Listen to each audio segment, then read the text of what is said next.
Hello and welcome to Atop the Fourth Wall, where bad comics burn. Can you believe it's taken me 10 years to finish Athena? Holy crap, I still haven't finished Dooms 4, and that was 12 years ago! In fact, it was exactly 150 episodes ago when I looked at the third issue. 3 years between reviews on this one. Just call me an event comic because I can't get stuff out in a timely fashion. I finished Sci-Spy and the Tandy Computer Whiz Kids in that same period.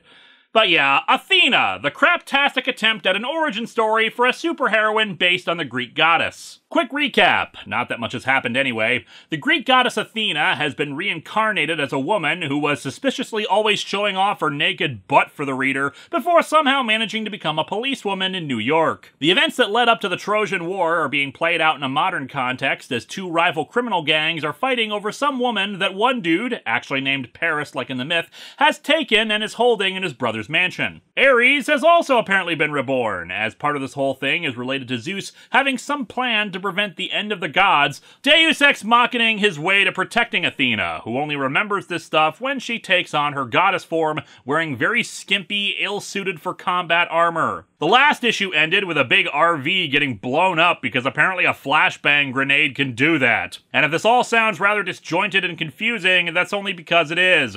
It's also very clear that this was not pitched as a complete story in itself, but rather as the launching arc for an ongoing series, very evident by how the final issue ends. As you can tell from the fact that there hasn't been an overabundance of Athena comics that still need reviewing, that didn't happen. Let's dig into Athena number 4 and finally put this thing to rest.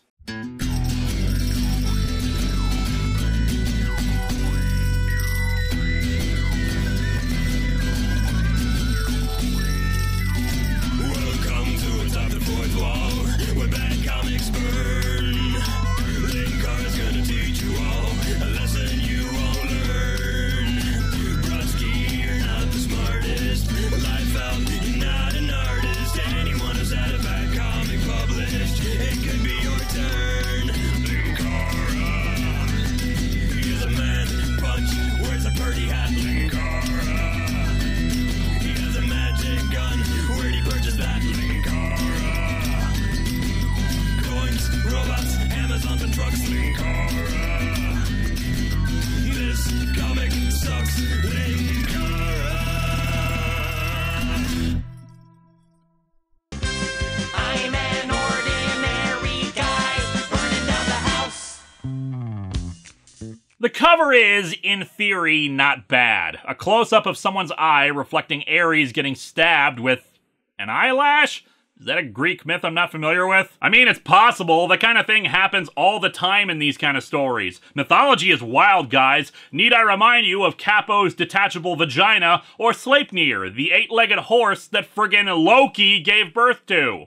An actual practice that looks kind of weird, even more so because nothing like this happens in the book. That's why I wonder if it's a mythological reference, because Ares does not get stabbed by anything in this. Like the other issues, there are alternate covers that are of okay quality. My favorite is, once again, the redesign of Athena's armor where she's got a black bodysuit underneath it instead of just her skin, plus what looks like a bronze statue of Zeus watching over her. Sure, the armor itself is still badly designed. Look it up, kids. Actual armor does not have breast shapes because it just means bladed weapons will slide right into the spot you don't want them to go. But it's still more impressive than what the hell they're going for within the book itself. The third cover is Athena and Ares' heads above the RV that's on fire. Given the whole Zeus connection of the previous cover, these two have failed in their mission to protect this RV, I guess. We open where we left off, the RV exploding in the water. We got him! He's happy now, but wait until he finds out the insurance won't cover this. They're hopeful that Manny, the guy trying to take back the woman from Paris, was inside of it when it exploded. They're a little confused why the fire is still burning in the water,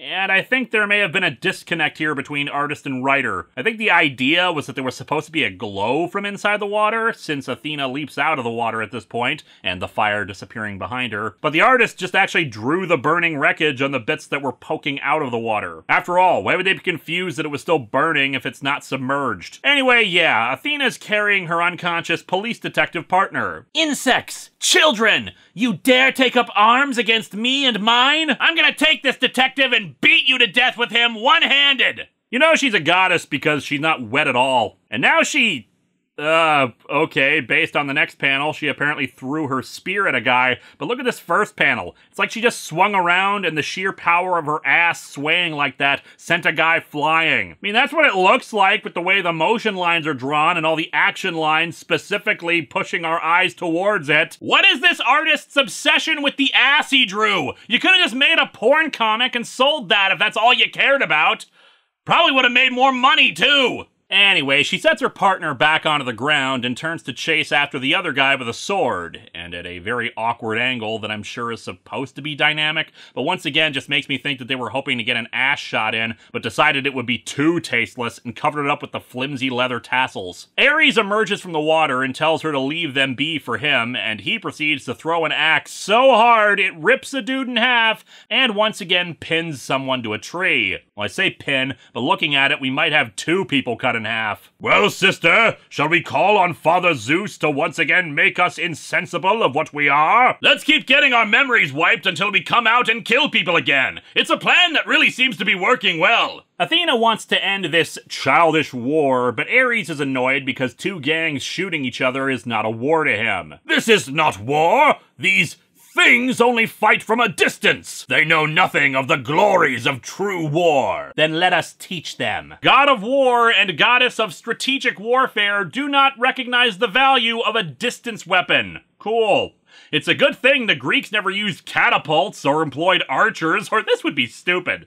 In fact, they soon fly over the battle, annoyed at the guns and specifically referencing slingers and archers. They kill without so much as seeing their enemy's eyes. Without honor. These two never got along with Eros and Cupid, I guess. We get another one of those sepia-tinted flashbacks to the Trojan War, whose purpose eludes me. For 9 years, the men of Greece battle the men of Troy. It was called the First Sausage Fest. Several times during the long struggle, heroes battled in single combat, trying to shorten the war. This proved to be an incredibly stupid strategy because there were still thousands of others fighting too. Patroclus, Hector, and Achilles are all mentioned during this, and of course how Paris killed Achilles with a poisoned arrow to his heel. This is important information to have, and connects to the modern situation rather well. You see, Ares' axe totally had poison on it when it cut those two guys in half. Eventually, the Trojan horse happened. That night, the Greeks left their shelter and set fire to the city, killing its inhabitants, as the gods watched. They gave this series finale 6 out of 10. They were happy the main plot got resolved, but wanted more time for character resolution. Back in the present, the two gods descend upon the battle, and of course, the gangs open fire on them too. For all the good it does, since their bullets melt within inches of them. Well, either that, or they were shooting out Dijon mustard this whole time. When they land, we can see that they're like twice the height of the regular people. Was that always a thing in the previous issues? Ares uses his own power to transform their weapons into swords, though not very well-drawn ones. Like, in this first panel, I was confused because I thought he had turned them into wooden stakes to fight vampires, and in the next panel, they still look like they're made of wood. Warriors! My sister and I have given you the means for honorable combat! Stabbing each other to death is so much better than shooting! It's more honorable because the way you're killing each other isn't tiny. You must fight as men, with strength and skill, facing your opponent. Okay, I really have no desire to defend guns, but it actually does take skill to use one properly. In untrained hands, a gun is just as likely to kill or injure the person using it. Paris is confused. How can we fight with these things? What is this strange object? Some kind of spoon? Give us back our guns! I love the absurdity of this guy demanding the guns back as if he was a 10-year-old who got his toys taken away from him.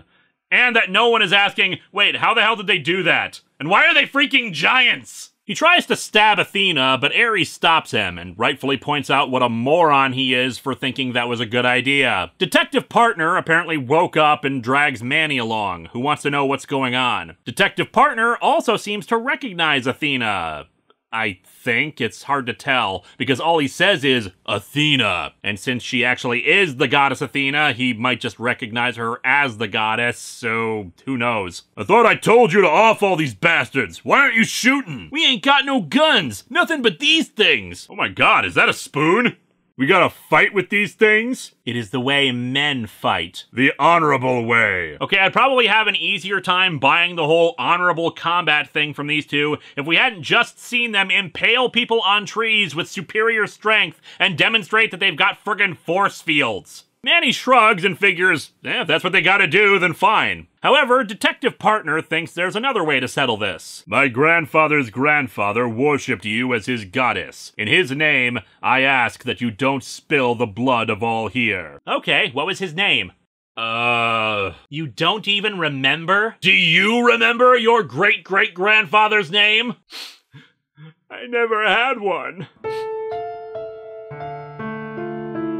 Athena has an alternate idea. Single combat, champion against champion. Paris and Manny will be the ones to take each other on. Paris doesn't want to, his brother even trying to step up to fight in his place, but Athena shoves him aside since Paris is the one who took her. Despite an attempted pep talk from that same brother, he just drops his knife and refuses. Detective Partner suggests using Athena's powers to look into their hearts, see which of the two really loves her, and which one the woman loves as well. She accepts that and does so, though Ares is annoyed. We should just let them kill each other. There's no honor, no glory in this. This is a new world, brother. A new time. Let us try a new way. Begin the rap battle! Scanning their minds, basically they both suck. Manny is slightly better, but both are just lustful, greedy jackasses who don't care about her other than her looks. And unfortunately, the woman is not much better. Not loving either, just possessing greed and vanity. So the lesson here is that everybody sucks and they should just have a threesome to get over it. Zeus appears and says that this confirms what he was saying in the previous issue. This is a world devoid of glory, where man has forgotten honor and worth. Yeah, it's a good thing that nobody was greedy or lustful in ancient Greece, especially not lustful. Ain't that right, Zeus? He says that Poseidon and Aphrodite have also been given a more peaceful life. And yeah, so the first issue of Athena had a backup story where Athena met President Obama because it was 2009 and everybody in comics met Obama.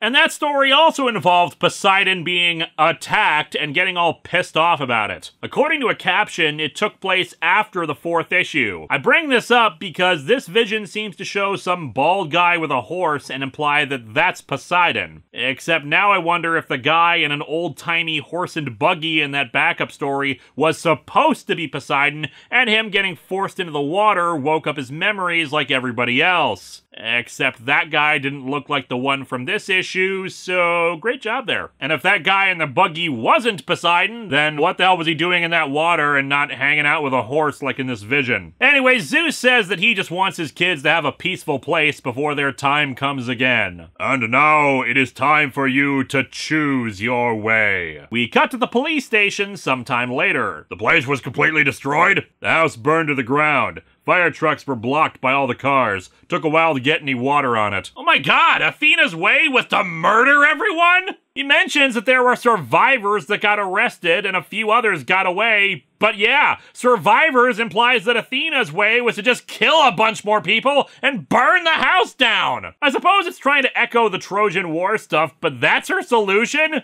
Well, it's a new world and a new way, so let's employ the old way of just killing everyone and letting Zeus sort them out. And if she didn't actually kill anyone, but just burned the house down, what the hell are we supposed to take from that? You're all fighting for nothing, so I'm just gonna burn down the house of the guy who was trying to act honorably despite everyone else being douchebags. And so our comic ends with the police chief asking what they should do about Athena. As in her cop-civilian identity. I don't think anybody there aside from Detective Partner knows the two are the same, assuming he does it all. She saved my life. Pulled me out of the RV when it hit the water. I think we should keep her around. Dynamite Studios, however, decided not to keep her around as this was the last time she appeared. This comic sucks. Most of the artwork is fine, but there are a few moments, like the other issues, where there's supposed to be an action beat or the like that's just not drawn correctly and it's kind of confusing. The writing, though, is where this really falters. Since the book is more set up for future adventures, it doesn't feel like a complete story in itself, with the very weak Trojan War parallels sprinkled throughout all 4 issues that make it seem like there was no real creative thought put into it, especially since the stuff with why Athena is around like this and what the ultimate point of Zeus's Zeus's plan is are vague at best. Sure, he does talk about why he did it, but it's not satisfying at all, and especially as the end peters out and we're just not sure what to make of Athena's choice. Did she actually kill Paris and Manny and all that? Did she just burn the house down? Do any of these people remember what happened, especially since Zeus seems to be so keen on mind-wiping everybody at any opportunity? I wouldn't mind the constant attempts to sound like sword fighting is in any way more honorable or the like if their reasons actually had more merit to them other than, but they're like doing it from far away instead of right next to each other. Instead, it comes across as stupid, poorly thought out, and hypocritical. The only credit I will grant this comic is Athena's attempted solution of scanning the minds of the principal three actors in this situation to see who really loves whom. And finding out that they're all jackasses in one way or another, even the Helen stand-in. But like I said, that also leaves me confused on what exactly we're supposed to take away from all this. You know, sometimes I'll look back at some of my earlier reviews and realize I was being way too harsh on books because I was following the angry critic mold, or I just hadn't been exposed to enough truly awful books versus ones that are bad but fun. But Athena is not in that category. It's just bad. It's a book where you feel empty after having read it. It occupied some time in your life that you will never get back again. We hope you've enjoyed No Moral Theater, ladies and gentlemen. Next time, back to Patreon-sponsored episodes, and a Miller time one at that, as we delve into some of Frank Miller's critically acclaimed stuff, as opposed to the garbage he's still currently writing.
I think we should keep her around. Sorry, she can't stick around. She's got an appointment to referee Superman and Muhammad Ali's boxing match.